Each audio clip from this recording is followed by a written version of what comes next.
नमस्कार আমরা একটা স্টিলের দরজা লাগালাম। এটা উইন্ডো সিস্টেম ডোর আজকেই। তো এইখানে তিনটি স্টেপের সিঁড়ি ছিল। এই দেখুন তিনটি স্টেপের সিঁড়ি ছিল, সেখানে ছিল 76। তো ভদ্রলোক যিনি ওনার, তিনি এইটা কেটে মেঝেটা একটু নামিয়েছেন। আপনি হয়তো দেখতে পাবেন মেঝেটা নামিয়েছে। এই দেখুন দেখা যাচ্ছে এই অবধি থেকে কাটা হয়েছে, কেটে জিনিসটাকে 6 ইঞ্চি নামিয়েছেন, নইলে দরজাটা লাগানো যাচ্ছে না। এমনিতে আগের দরজাটা অনেকটা ছোট ছিল, তো এরপরে আমরা দরজাটাকে লাগিয়েছি। যেহেতু এটা উইন্ডো ডোর, এখানে একটা উইন্ডো আছে, ডিজাইনটা নতুন। এটা হচ্ছে পেছন দিক থেকে, এটা সামনের দিক থেকে। উপরের গ্যাপটা এরপরে সিমেন্ট দিয়ে ভর্তি করে দেওয়া হবে, সাইডের ফ্রেমটাকে সিমেন্ট ফিলিং করতে হবে এবং মেঝেটা করার সময় এটা লেবেলিং হয়ে যাবে। এই হচ্ছে একটা উইন্ডো দেওয়া স্টিল ডোর।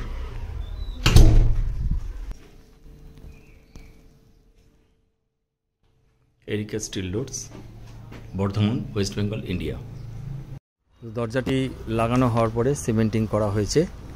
এটি সেই উইন্ডো দেওয়া দরজা, যার প্লাস্টিক একটুখানি আপাতত খুলে আপনাদের দেখাচ্ছি যে এরকমভাবে দরজাটা লাগানো হয়েছে এবং সিমেন্টিং করা হয়ে গেছে।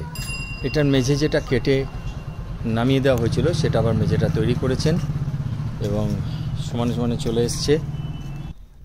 ভেতর দিক থেকে দেখা যাচ্ছে যে এখানে একটা স্টেপ তৈরি হয়েছে জাস্ট, কিন্তু তাতে কোনো অসুবিধা নেই। সিঁড়ির মধ্যেই একটা স্টেপ তৈরি হয়েছে এবং জিনিসটা খুব সুন্দর করে রাজমিস্ত্রিরা তৈরি করেছেন।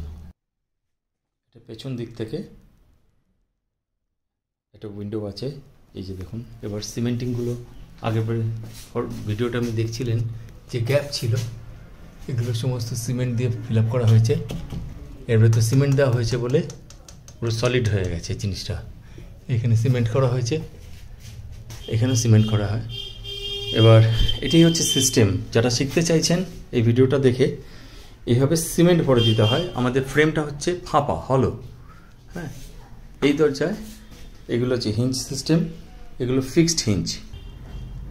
এই যে দেখা যাচ্ছে উইন্ডোটা আমি খুলেছি, উইন্ডোটা খোলা যাচ্ছে এবং বাইরে থেকে পরিষ্কারভাবে দেখা যাচ্ছে যে কারা বা কে এসেছেন। এটা কিন্তু একটা পাতের মতো, পারফোরেটেড পাত, এটা কিন্তু বোনা জাল নয়। হ্যাঁ, খুব ভালো স্ট্রেংথ জিনিসটার, খুবই সুন্দর দেখতে। এই হচ্ছে টোটাল গেট আপ। পরে 4-5টা রং করে দেওয়া হবে এবং মেঝে কেটে নামানোর ফলে কিন্তু কোনো অসুবিধা হচ্ছে না। এদিকে একটি গ্যারেজ আছে, এতে কিন্তু কোনো অসুবিধাই হচ্ছে না। এই দেখুন একটা স্টেপ শুধু তৈরি হয়েছে এবং এটা উঠে যাচ্ছে ঘরের দিকে।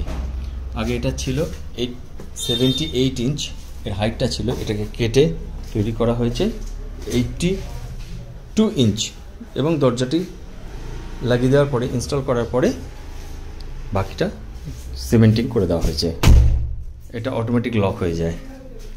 বাকি এটা হলো গিয়ে ছিটকিনি, ছিটকিনি, এগুলো লকিং সিস্টেম। এখানে প্রত্যেকটা আমাদের যেরকম স্টিলের দরজায় লকিং সিস্টেম হয়, এখানে পয়েন্ট আছে, লকিং পয়েন্ট। এখানে লকিং পয়েন্ট আছে, এখানে 2টি লকিং পয়েন্ট আছে, দেখতে পাওয়া যাচ্ছে। এখানে 2টি লকিং পয়েন্ট আছে, আর নিচে 2টি লকিং পয়েন্ট আছে, ওখানে একটি লকিং পয়েন্ট আছে, সর্বত্র লকিং পয়েন্ট আছে। জিনিসটা খুব ইজি, খুব ইজিলি দরজাটা এক আঙুলে বন্ধ করা যায়। তো ভারী দরজা এক আঙুলেই বন্ধ করা যায়। এটা পেছন দিক থেকে, এটি সামনের দিক থেকে ছবি। ওকে, ধন্যবাদ।